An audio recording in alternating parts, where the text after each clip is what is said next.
আপনারা স্ক্রিনে দেখতে পাচ্ছেন ওষুধটির নাম হচ্ছে ফুসিটপ এইচসি।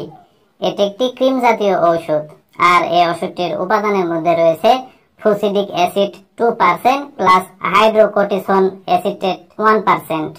আর এই ওষুধটি উৎপন্ন করেছে বাংলাদেশের সুনামধন্য ওষুধ কোম্পানি স্কয়ার ফার্মাসিউটিক্যালস লিমিটেড। এক নম্বর যে কাজটি করে সেটি হচ্ছে একজিমা রোগ দূর করতে ওষুধটিকে ব্যবহার করা হয়। অর্থাৎ যাদের শরীরে বা ত্বকে একজিমা রোগ আছে, সেই একজিমা রোগ দূর করতে ফুসিটপ এইচসি এই ক্রিমটি খুবই কার্যকরী ভূমিকা পালন করে। 2 নম্বর যে কাজটি করে সেটি হচ্ছে সংস্পর্শজনিত ত্বকের প্রদাহে ক্রিমটিকে ব্যবহার করা হয়। অর্থাৎ কোনো বিষাক্ত জিনিসের সাথে ত্বকের সংস্পর্শ হলে ত্বকের যে সমস্যাগুলো হয় সেই সমস্যা দূর করতেও ফুসিটপ এইচসি এই ক্রিমটি খুবই কার্যকরী ভূমিকা পালন করে।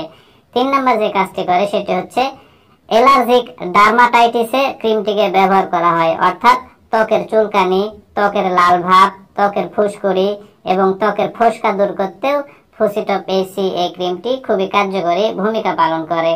তো সাধারণত ফুসিটপ এইচসি এই ক্রিমটির কার্যকারিতা বলতে গেলে এগুলোই। এখন আসুন যে ফুসিটপ এইচসি এই ক্রিমটির আসলে ব্যবহার বিধি কি সেটি নিয়ে আলোচনা করা যাক। তো ক্রিমটির ব্যবহার বিধি বলতে গেলে প্রতিদিন 3 বার আক্রান্ত স্থানে আলতোভাবে ক্রিমটিকে লাগাতে হবে। সর্বোচ্চ 2 সপ্তাহ পর্যন্ত ক্রিমটিকে ব্যবহার করা যাবে। আর ফুসিটপ এইচসি এই ক্রিমটির